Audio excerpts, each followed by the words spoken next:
All right, greetings everybody, and welcome to week number 8. That is right, week number 8 of your 9443 class, which is your academic libraries class. As always, I'm your professor, Dr. J.S.K. Alston, and what we are going to be doing this week is we are going to have our quick state of the course update. Then I'm going to talk a little bit about makerspaces because that's one of the academic library trends that gets a whole lot of attention in ACRL, which is the Association of College and Research Libraries, ACRL's most recent Library Trends article, which was the 2024 Academic Libraries Trends article. So we'll be taking a look at one section of that. I'm going to save other sections probably for other check-in videos, but we're going to look at that one section today. And we're going to do that after the check-in video. After the state of the course update. We're going to do that after the state of the course update. And this video should be no more than 15 minutes. I know I've said that before, but this is the case that this is probably going to be a 15-minute video right here because there really isn't that much to say. And I am trying my best after giving y'all two back-to-back over 30-minute videos to try to kind of rein that in with two shorter videos if possible. So let's make this one hopefully 15 minutes long. So the first thing that I want to just make sure that everybody is again aware of is that we do have that essay assignment due on the 13th. That essay assignment is due on the 13th. So go ahead and if you have not started on that, go ahead and get it rolling and be ready to turn it in to me on Sunday night.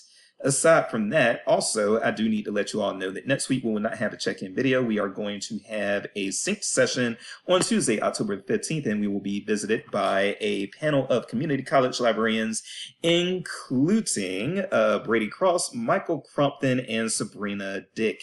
And they are from Trident Technical College, UNC Greensboro, and Lawson State College, respectively. Okay. A lot of students, community colleges are an afterthought when they're looking for academic library jobs. And I will tell you that my community college librarianship job was my absolute favorite librarianship job ever. I loved that community college job. And I love those students because those students were kind of like me, you know what I'm saying? Like they were, instead of being entitled university students, these were usually your students who were poorer, rural. They would oftentimes, be parents already, or else they would be just kind of out in the world. They would be working, some were ex-cons, etc., etc. But anyway, yeah, I just got to deal with real people in community colleges, so I love community colleges, and I want you all to consider community colleges. So that's that. We will have that sync session again next week, and from there, we don't have really anything out of the ordinary after next week's sync session for the rest of the month. We just have discussion prompts until then. So pretty cut and dry state of the course update. You all are doing overall very, very well. But if you need me, I am a message away. So just send me a message. All right, pause. All right, so I've got 12 minutes here to soapbox about makerspaces. That should definitely be enough.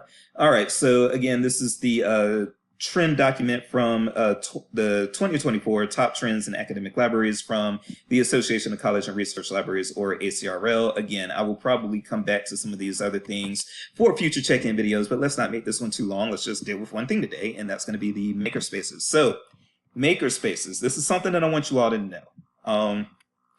So if you remember me talking a little bit last week about how space becomes a concern in the academic libraries, and I did mention makerspaces a little bit last week, but now I do want to go a little bit further into that and say that you do have the data at this point. You do have the data at this point to note that the academic library is now the most common place for the makerspace to live on an academic library campus. So they are putting these, again, like I told you last week, they are putting these makerspaces together. A provost or a chancellor is saying, hey, you know what would be a good idea? You know what our students would love? A makerspace, somewhere where they can make things, including having 3D printers and that sort of thing.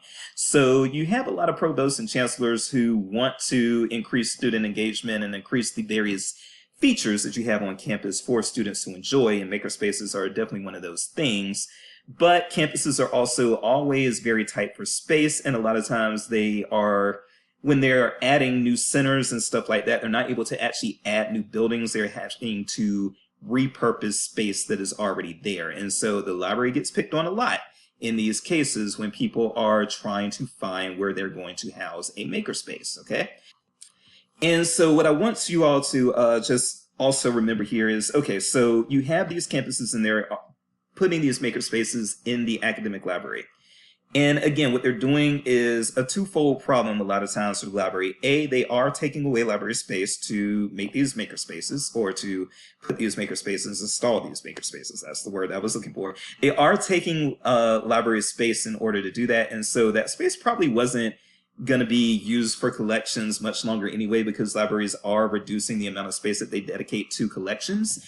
But they are, excuse me for a second, they are increasing the amount of space that they dedicate to things like displays and exhibits, and then also such things as meeting spaces and just comfortable spaces for people to study in. So you see libraries that are repurposing a lot of these spaces, but when the makerspace comes, that makerspace often comes from a higher up person within the university than the library director. So the library director has no choice but to allow that makerspace to be included in the library somehow. So we lose space that way, and academic libraries do appreciate and enjoy the space that we're given.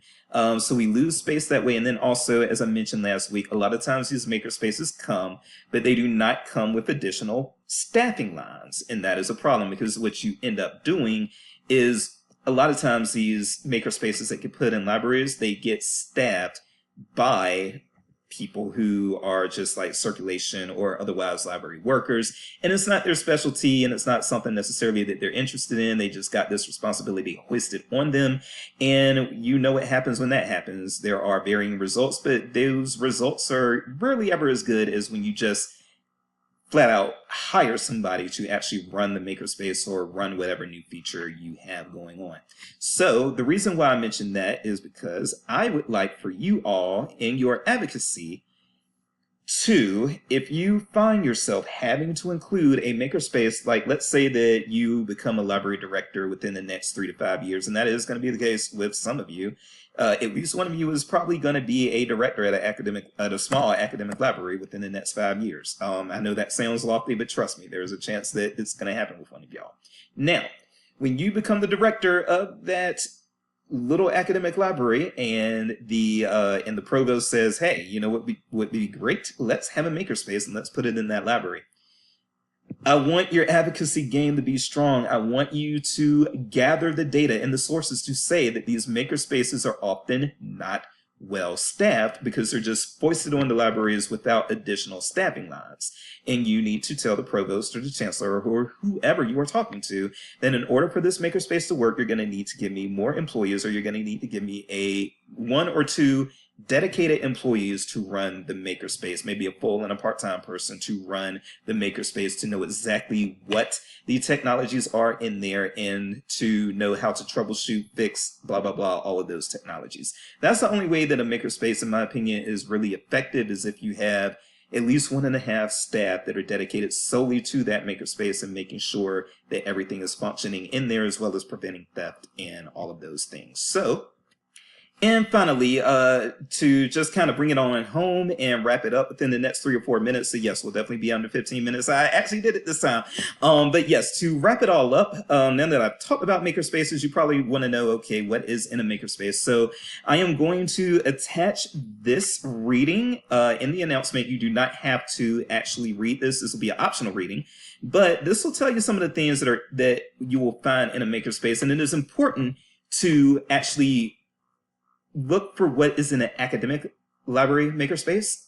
So that's something that kind of gets lost when you talk to people about makerspaces. They're not all, and library makerspaces in particular, they're not always thinking academic library makerspaces, if that makes sense, okay? So when you Google library makerspaces and what's in them, a lot of times you'll see that they have sewing machines and baking stuff and so forth and so on. Those are your public library. I hate to say it, but those are your public library makerspaces. You will not find the sewing machines and the cooking materials and stuff like that in your academic library makerspaces most of the time, but that's not to say that it's never the case. I can't speak for 100% of the time, nor do I want to.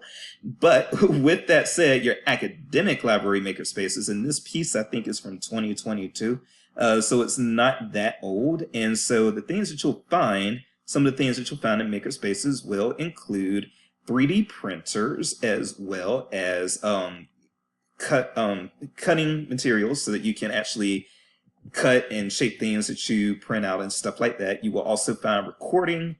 A lot of times you'll find stuff to record in a makerspace so that you can make short recordings and that sort of thing. Also, yeah, so there we go. So some of the things that you'll find in your makerspaces and academic libraries, a lot of times they are focused more on digital manufacturing, whereas a lot of times your public library makerspaces are a bit more focused on things such as hobbies and lifelong learning and that sort of thing. That is not the approach that your academic libraries are going to take, usually for good reason. But you see these things here again: 3D printers, laser cutters. You'll also find recording equipment, video editing software, so forth and so on. A lot of this stuff you'll find even on regular tech spaces and regular computers. But again, the maker spaces take it to a whole other level, especially with the 3D printing and things of that nature, okay?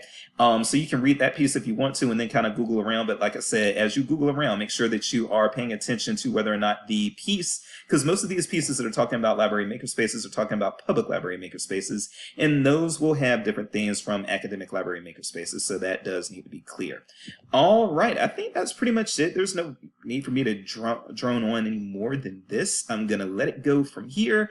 And again, we will not have a check-in video next week because we'll have a sync session. So with that said, I am Dr. Jace, and make sure that there is staffing for your maker space. Boom! All right, I will see y'all next week. Take care.